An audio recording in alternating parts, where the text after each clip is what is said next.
दिल्लीमध्ये एवढं चालू आहे, मोदींच्या जीवाला धोका आहे.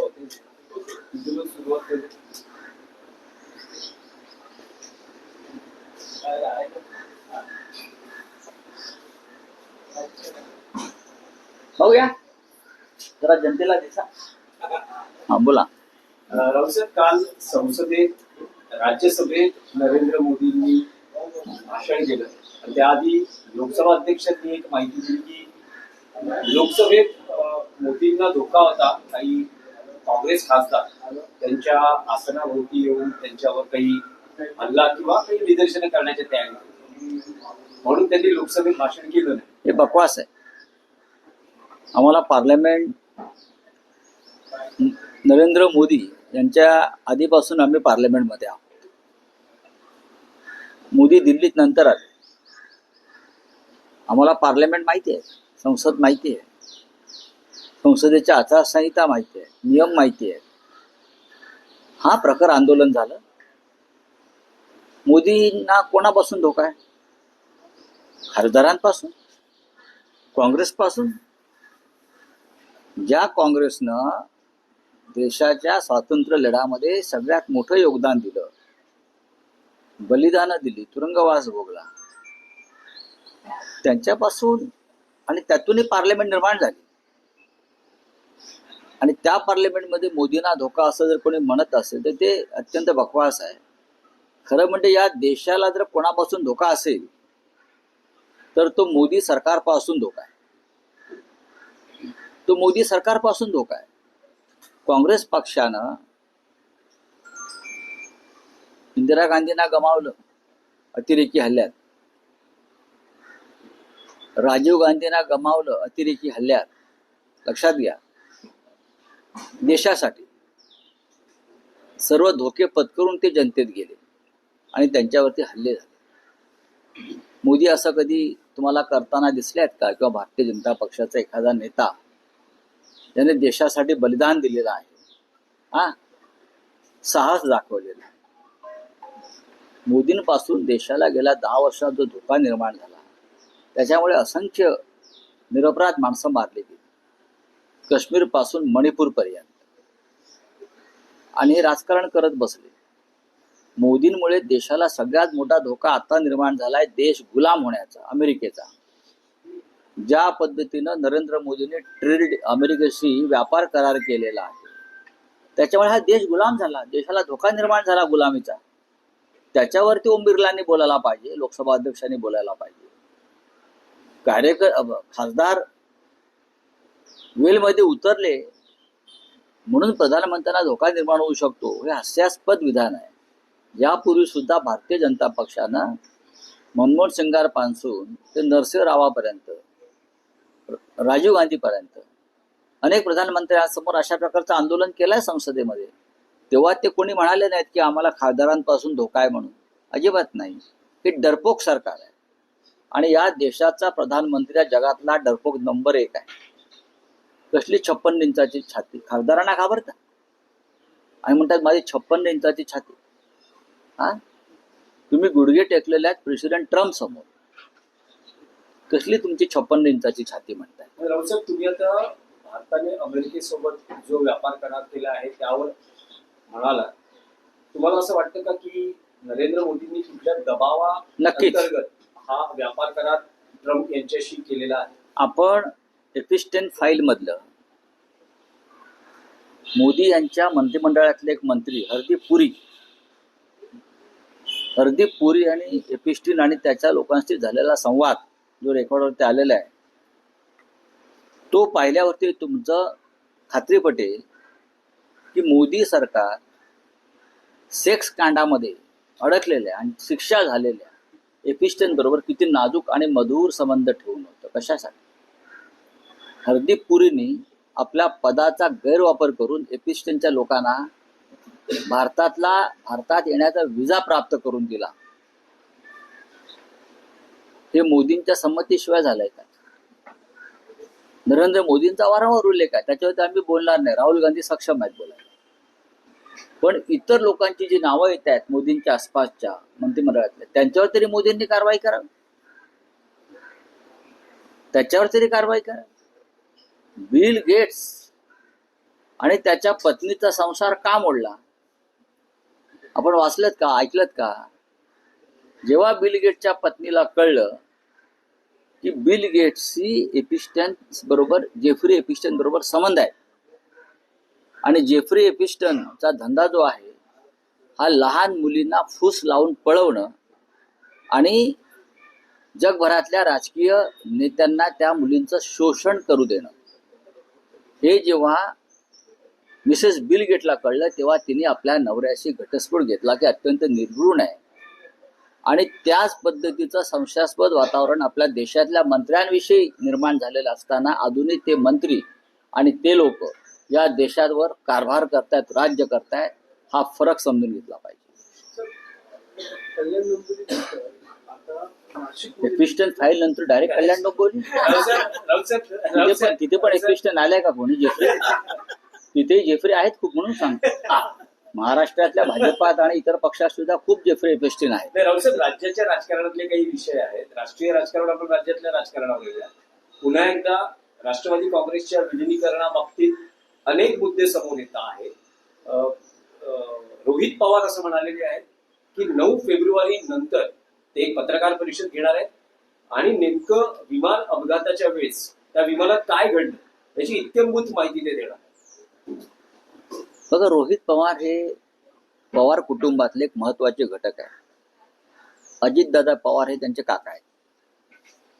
त्याच्यामुळे कुटुंबातल्या अशा प्रकारच्या व्यक्ती ज्या राजकारणामध्ये आहेत, ज्यांच्याकडे रहस्य शोधण्याची क्षमता आहे, ज्यांच्यापाशी अनेक चांगली माहिती येत असते एखाद्या घटनेमागचं पडद्याआड, त्यात रोहित पवार आहेत. रोहित पवार जर अशा प्रकारे काही वेगळी माहिती समोर आणणार असेल तर महाराष्ट्र ती माहिती ऐकण्यास उत्सुक आहे. मी स्वतः आपल्याला काही माहिती देण्याचा प्रयत्न केला, कारण आम्ही सगळे दादांचे प्रेमी आहोत. राजकीय मतभेद आहेत, होते, असतील, पण अजितदादा महाराष्ट्राच्या राजकारणातले कर्तबगार, कार्यक्षम, दिलखुलास आणि उमदा नेता होता. याच्याविषयी कोणाचे जोमत नाही. अशा व्यक्तीचं अशा प्रकारे दुर्दैवी निधन व्हावं आणि त्याच्या मागे लोकांनी संशय व्यक्त करावा, त्याच्यामुळे जर काही वेगळी माहिती समोर येणार असेल तर नक्कीच त्याचं आम्ही माहिती घेऊ आणि नक्कीच मी स्वतः रोहित पवारांशी याबाबत बोलेन, कारण मी स्वतः अस्वस्थ आहे अजितदादांच्या निधनानंतर. सर, राष्ट्रवादी संबंधित एक प्रश्न आहे. शिंदेची जी शिवसेना आहे त्याच्यातले जे मंत्री असतील, नेते असतील, प्रताप सरनाईक, रामदास कदम यांची जर गेल्या काही दिवसातली वक्तव्य बघितली तर ते शरद पवारांची बाजू घेताना पाहायला मिळतात. शरद पवारांची बाजू जर कोणी घेत असेल तर चुकीचं काय? शरद पवारांची बाजू घेणं हा शब्द चुकीचा आहे. शरद पवारांना अशा प्रकारे बाजू घेण्याची अद्याप कोणी वेळ आलेली नाही. शरद पवार हे एक या महाराष्ट्राच्या राजकारणातला प्रमुख स्तंभ आहे बाळासाहेब ठाकरेंनंतर. हिंदुहृदय सम्राट बाळासाहेब ठाकरे यांच्यानंतर शरद पवार हे आजही या महाराष्ट्राच्या राजकारणातला एक प्रमुख स्तंभ आहे आणि त्यांच्यासमोर बाकी सगळे ज्युनियर आहेत. सगळे ठीक आहे, लोक सत्तेवरती बसल्यावर त्यांना शिंग फुटतात अकलेची, कोणी मुख्यमंत्री झाल्यावर, कोणी मंत्री झाल्यावरती ते पवार साहेबांना सल्ले द्यायचा प्रयत्न करतात. खास करून हे भाजपचे सध्याचे मुख्यमंत्री असतील, काय असतील, हातात सत्ता आहे म्हणून तुम्हालाही शिंग फुटलेले आहे, लक्षात घ्या. नाहीतर शरद पवारांनी केलेलं काम आणि राजकारणातला त्यांचा अनुभव हा प्रचंड आहे. सर, सुनील तटकरे असं म्हणतात की मला 2022, 23, 24, 25 मध्ये खलनायक ठरवण्याचा प्रयत्न वारंवार केला गेला. जेव्हा जेव्हा अजितदादांनी भूमिका बदलली तेव्हा तेव्हा मी राजकारणामध्ये खलनायक झालोय. आता सुद्धा मला खलनायक ठरवण्याचा प्रयत्न केलाय. मात्र वेळोवेळी इतिहासच याचं सगळ्यांचं उत्तर. नाही, इतिहासाची चिंता कोणी इतरांनी करू नये. इतिहास घडवण्यासाठी क्षमता असावी लागते. पक्षांतर करणे म्हणजे इतिहास घडवणं असं होत नाही. पक्षांतर करणं आणि सत्तेत सहभागी होण्यासाठी कोल्यांट्या उड्या मारणं, मी हे माझं व्यक्तिगत विधान नाही. त्याला कोणी इतिहास घडवला असं बोलू नये. इतिहास घडवण्यासाठी फार वेगळी व्यक्तिमत्व निर्माण व्हावी लागतात. सुनील तटकरे किंवा त्यांच्या लोकांनी आत्मचिंतन केलं पाहिजे. लोक आपल्याविषयी असं का बोलतात? सर, आपण राऊसाहेब कल्याण डोंबिवली एक फक्त एनसीपीचेच विषय, त्यानंतर केडीएमसी घेऊया. विद्या प्रतिष्ठानमध्ये गेल्या 2-3 दिवसाच्या बैठका होत्या. शरद पवार, पार्थ पवार, जय पवार, सुनेत्रा पवारांनाही शरद पवार भेटले. काही बैठकांमध्ये रोहित पवार आहेत. एकूण असं ठरतंय की बारामतीमध्ये अजितदादांचं स्मारक बनवायचं आहे, या संदर्भातली चर्चा होते. पण राष्ट्रवादी काँग्रेसची सूत्र म्हणजे विशेषतः पक्षाचा अध्यक्ष कोण असणार, पुढचं राष्ट्रवादीचं भवितव्य काय असणार, या संदर्भात गांभीर्यानं चर्चा होते.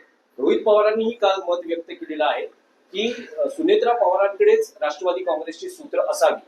याबद्दल पवार कुटुंबात कुठेही दुमत नाही.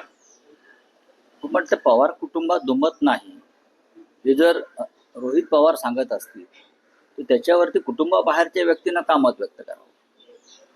ही आनंदाची गोष्ट आहे की कुटुंब एक आहे या दुःखद प्रसंगी आणि पुढल्या घडामोडीमध्ये याचं स्वागत केलं पाहिजे की कुटुंब एक आहे. सुमित्रा पवार आता या राज्याचं नेतृत्व करत आहे, भविष्यात पार्थ पवार नेतृत्व करतील दिल्लीत जाऊन, चांगली गोष्ट आहे. नाही, पण राऊत साहेब त्यामध्ये 2 तारीख, एप्रिलची 2 तारीख ही अतिशय महत्वाची मानली जाते. कारण त्या दिवशी शरद पवार यांची राज्यसभा खासदारकीची मुदत संपते आहे आणि असं म्हटलं जातं आहे की पुन्हा पवारांना जर राज्यसभेवर निवडून जायचं असेल तर जे राष्ट्रवादी काँग्रेसचं आमदारांचं संख्याबळ आवश्यक आहे. भले महाविकास आघाडीकडे आहे, पण इंडिव्हिज्युअली राष्ट्रवादी काँग्रेसच्या संख्याबळाचा विचार करता एक लक्षात घ्या बघा, हा तुमचा प्रश्न चुकीचा आहे. शरद पवार यांच्या नेतृत्वाखालची मुख्य राष्ट्रवादी काँग्रेस पार्टी ओरिजिनल ही महाविकास आघाडीचा घटक आहे अजूनही. बाकी सगळे हवाबाजी आणि पतंगबाजी आहे. हे होईल ते होईल मग असं होईल. शरद पवारांसारखा नेता सगळ्यांसाठी महाराष्ट्रासाठी दिल्लीत असणं गरजेचं आहे. हे मी स्वतः पवार साहेबांशी बोललेलो आहे. आमच्या दोघांमध्ये याच्यावरती वारंवार चर्चा झालेली आहे. पवार साहेबांची एकंदरीत एकदा अशी मानसिकता दिसली की आता थांबायला पाहिजे. पण आम्ही जे त्यांचे चाहते आहोत ते आमच्या सगळ्यांचे मार्गदर्शक आहेत, तो आम्ही त्यांना सांगितलं. एकदा उद्धव ठाकरे सुद्धा होते माझ्याबरोबर की तुमच्यासारख्या नेत्यानं दिल्लीत असणं म्हणजे महाराष्ट्राचा एक बुलंद आवाज आहे ते असणं. शरद पवारांनी ज्या दिवशी ते ठरवतील की मला निवडणूक पुन्हा लढायची आहे, महाविकास आघाडीकडे तेवढी ताकद आहे की पवार साहेबांसारख्या नेत्याला निवडून आणण्याची. आमच्याकडे तेवढी मतं जरूर आहे. त्याच्यामुळे पवार साहेबांसारख्या नेत्याला कोणापुढे हात पसरायची गरज नाही. महाराष्ट्राचा स्वाभिमान अभिमान या अनेक गोष्टी त्यांच्या भोवती आहेत बाळासाहेबांच्या बरोबर. त्याच्यामुळे शरद पवार साहेब जर निवडणुकीला उभे राहणार असतील त्यांनी राहावं अशी आमची अपेक्षा आहे, इच्छा आहे सगळ्यांची. तर आमच्याकडे महाविकास आघाडीकडे म्हणून जे आहे तेवढी मतांपेक्षा जास्त कोटा आमच्याकडे आहे. आता देवेंद्र फडणवीसजी किंवा इतर काही लोक त्यांनी कितीही त्याच्यामध्ये अपशकुन करण्याचा प्रयत्न केला विशेषतः दिल्लीत, तरी तो यशस्वी होणार नाही. शरद पवारांचं 7 खासदार जवळपास एप्रिलमध्ये निवडून 7 की 7 6 खासदार, 6 महाराष्ट्रातले. महाराष्ट्रातले तर महाविकास आघाडीची संख्याबळ कुठेतरी घटलंय. नाही, भाजपचं असं आहे की संख्याबळ तर घटला, एक खासदार निवडून जाईल आमचा. नाही, पण शरद पवार असतील तर तुम्हाला वाटतं की जी शक्यता म्हटली जाते की ही निवडणूकच बिनविरोध होईल. कारण जो राजकीय अनुभव आहे ते सरकारने ठरवावं, ते सरकारने ठरवावं. पण पवार साहेबांनी संसदेमध्ये असणं गरजेचं आहे. नाही, पण तुम्ही आणि उद्धव ठाकरेंनी शरद पवारांना विनंती केलेली आहे की राज्यसभेची पुढची टर्म ही त्यांनी असणं गरजेचं. पवार साहेबांची लढण्याची इच्छा असेल तर आम्ही त्यांच्या बरोबर आहोत, बरोबर आहे. पण आम्ही जेव्हा त्यांच्याशी मी बोलतो अनेकदा तेव्हा मी त्यांना सांगतो की तुमच्यासारखा नेता, महाराष्ट्रातला खंबीर नेता हा दिल्लीमध्ये असणं हे आमच्या सगळ्यांसाठी उपयुक्त आहे. नंतर नाशिकमध्ये देखील मनसेने शिंदे सेनेला पाठिंबा दिलेला आहे आणि मुंबईमध्ये देखील एक स्वीकृत नगरसेवक आम्हाला आम्ही तुम्हाला पाठिंबा देतो. तर हे टीडीएमसी नंतर पुन्हा एकदा नाशिकमध्ये देखील तेच सूत्र मनसेकडून दाखवलं आहे. आपण राज ठाकरे आणि उद्धव ठाकरेंची पहिली सभा नाशिकमध्ये झाली होती. तुमचं म्हणणं बरोबर आहे. कल्याण डोंबिवलीतला विषय पूर्णपणे वेगळा आहे. राजू पाटील हे संपूर्ण पक्षासह भाजपमय झालेले आहेत. त्यांचे तिकडले नेते नाशिकमध्ये त्यांचा एक नगरसेवक निवडून आलेला आहे. जेव्हा एक नगरसेवक निवडून येतो तेव्हा त्याच्यावरती कोणाचंच नियंत्रण राहत नाही. एक आता मुंबईमध्ये शरद पवार पक्षांचा एक नगरसेवक निवडून आला, तो शिंदे गटाबरोबर गेला माझ्या माहितीप्रमाणे, असं दिसतंय मला, कुठेतरी गेला इकडे तिकडे. आता नाशिकमध्ये अजून माझ्याकडे काय माहिती नाही त्या संदर्भात, अजून आमच्या का राजसाहेबांशी याच्यावर चर्चा झालेली नाही, कारण मी कालच इथे आलेलो आहे. आता बघू बोलू. एडीएफसीतला निर्णय घेताना राज ठाकरे असं म्हणाले होते की राजकीय लवचिकता ही राजकारणात काही प्रसंगी घ्यावी लागते. केडीएमसी नंतर तशीच राजकीय लवचिकता त्यांनी कल्याणमध्ये नाशिकमध्ये घेतली. शक्यता आहे की कदाचित मुंबईमध्ये तशी राजकीय लवचिकता बघायला मिळू शकते. कारण काय आहे की सत्ता महत्वाची असते, महापालिकेतलं पद महत्वाचं असतं. एक स्वीकृत नगरसेवक द्या कारण नाशिकमध्ये त्यांना स्थायी समिती, सुधार समिती, अनेक समित्यांमध्ये एका नगरसेवकाला मिळणार आहे. त्यांना आश्वासन मिळालेलं हे मी आताच ऐकतोय, स्थायी समितीचं एक नगरसेवकाला स्थायी समिती, अमुक समिती, नशीब महापौर करणार नाही सांगितलं. काय तुम्ही प्रश्न विचारता? नाही, तुम्ही माननीय राज ठाकरे यांना फार कमी ओळखता बरं का. या सगळ्या गोष्टीला राज ठाकरे यांची मान्यता असेल याच्याविषयी माझ्या मनात साशंक आहे. तुम्ही माननीय बाळासाहेब ठाकरेंच्या जन्मशताब्दी वर्षाचा जो सोहळा झाला षण्मुखानंद हॉलला, तेव्हा महाराष्ट्र नवनिर्माण सेनेच्या प्रमुखांनी जे भाषण केलं त्याच्यामध्ये त्यांचं एक स्टेटमेंट फार महत्वाचं होतं. कल्याण डोंबिवलीत जे झालेलं आहे ते अत्यंत किळसवाण आहे. त्यांचा शब्द आहे ना, ते अत्यंत किळसवाण आहे बोललेत ते.